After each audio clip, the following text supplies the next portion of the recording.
দেশে সাম্প্রদায়িক সম্প্রীতি বজায় রাখতে যা যা করা দরকার তার সব করতে সেনাবাহিনী প্রস্তুত রয়েছে বলে জানিয়েছেন সেনাপ্রধান জেনারেল ওয়াকারুজ্জামান। রাজধানীর মেরুলবাড্ডায় আন্তর্জাতিক বৌদ্ধ বিহারে সম্প্রীতি ভবনের ভিত্তিপ্রস্তর স্থাপন অনুষ্ঠানে একথা জানান তিনি।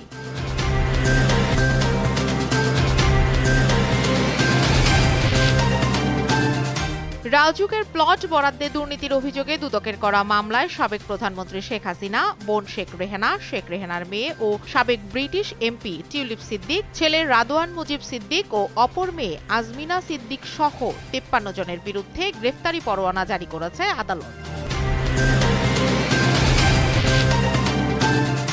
ঢাবির চারুকলা অনুষদে পহেলা বৈশাখ উপলক্ষে তৈরি করা মোটিভ ফ্যাসিস্টের প্রতিকৃতিতে আগুন দিয়ে পোড়ানোর ঘটনায় জড়িতদের শনাক্তে পুলিশ খুবই নিকটে পৌঁছে গেছেন বলে জানিয়েছেন ঢাকা মহানগর police commissioner Sheikh Mohammad Sajjad Ali.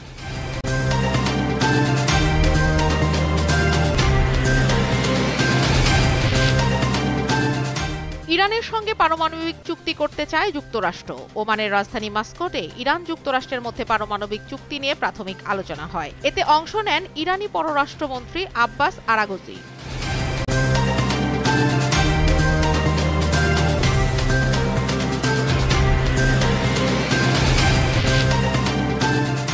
Record জয়ে নারী ওয়ানডে বিশ্বকাপ বাছাই পর্ব শুরু করেছে বাংলাদেশ। লিগ পর্বে নিজেদের দ্বিতীয় ম্যাচে আয়ারল্যান্ডের মুখোমুখি হবে টাইগার্সরা। পাকিস্তানের লাহোরের গাদ্দাফি স্টেডিয়ামে বাংলাদেশ সময় বিকেল ৩টায় মাঠে নামবে নিগার সুলতানার দল।